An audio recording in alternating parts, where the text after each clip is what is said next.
प्यारे बच्चों, तो आज हम पढ़ेंगे संधि। इसको अंग्रेजी में कहते हैं ज्वाइनिंग। जब जो शब्द होते हैं वो एक दूसरे के करीब हों और उनके उच्चारण में सरलता लाने के लिए हम पहले शब्द का आखिरी वर्ण और दूसरे शब्द का पहला वर्ण इनको परस्पर मिलाकर या इनका मिलान करके एक नए शब्द का निर्माण करें तो वो कहलाता है संधि।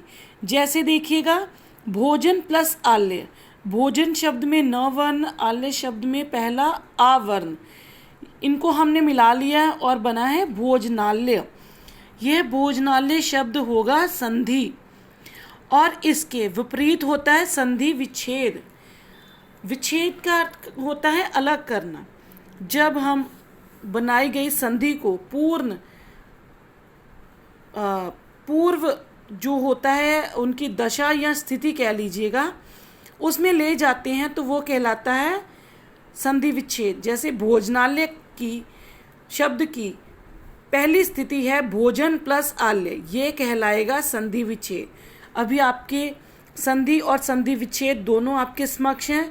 भोजनाल्य शब्द होगा संधि और भोजन प्लस आल्य शब्द है संधि विच्छेद। संधि करते समय मेरे प्यारे बच्चों, एक बात का ध्यान रखना बहुत ज़रूरी है कि आपने दो शब्दों को मिलाकर जो एक नया शब्द बनाया है वो सार्थक होना चाहिए। यदि वो सार्थक नहीं होगा तो उसको हम संधि के अंतर्गत नहीं ले सकते। अब आता है आपके सामने संधि के भेद। संधि के मुख्य 3 भेद हैं। एक होता है स्वर संधि, व्यंजन संधि और विसर्ग संधि। सबसे पहले हम पढ़ेंगे स्वर संधि। जब कोई दो स्वर आपस में मिलकर एक नए शब्द का निर्माण करें तो उसको कहते हैं स्वर संधि। जैसे देव प्लस आल्य। जो देव शब्द है इसका जो व वर्ण है ये पूर्ण है। कहने को ये सभी बोलेंगे कि ये व्यंजन है, लेकिन मेरे प्यारे बच्चों, हमने इस विषय पर पहले भी बात की है कि जो व है ये अपूर्ण होता है जब इसके पैर में हलंत लगा हो। अभी इसके साथ अ यानी कि अ स्वर मिलकर आया है, इसलिए ये व्यंजन अपने आप में पूर्ण है। तो देव प्लस आल्य क्या बना? देवाल्य। कहने का भाव है ये दो स्वर आपस में मिलकर नए शब्द का निर्माण कर रहे हैं। स्वर संधि के 5 भेद हैं। दीर्घ संधि, गुण संधि, वृद्धि संधि, यण संधि और आता है अयादि संधि। इसकी उदाहरणें आपकी पुस्तक में दी गई हैं। सूझबूझ और समझ के साथ इनको समझिए और याद कीजिए। उसके बाद आता है व्यंजन संधि। व्यंजन का व्यंजन तथा स्वर से जब मेल होकर जो विकार उत्पन्न होता है या नया शब्द बनता है। जैसे देखिएगा, जैसे मैंने आपको पहले बताया कि त के नीचे अभी हलंत लगा है तो ये व्यंजन अपूर्ण है।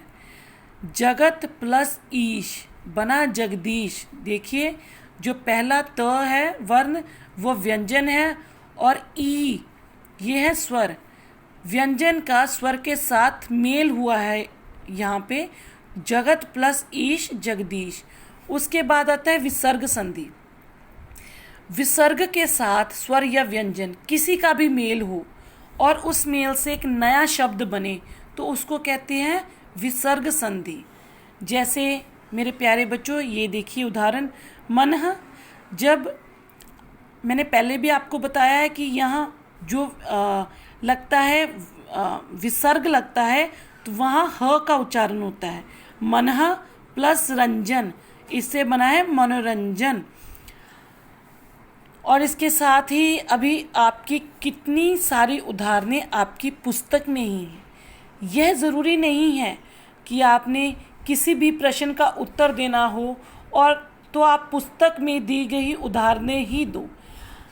आप कोई भी उदाहरण लिख सकते हैं, लेकिन सिर्फ इस बात का ध्यान रखना है कि ये जो उदाहरण आप लिखना चाहो वो सही होनी चाहिए। तो अभी आज हमने पढ़ा संधि और संधि विच्छेद।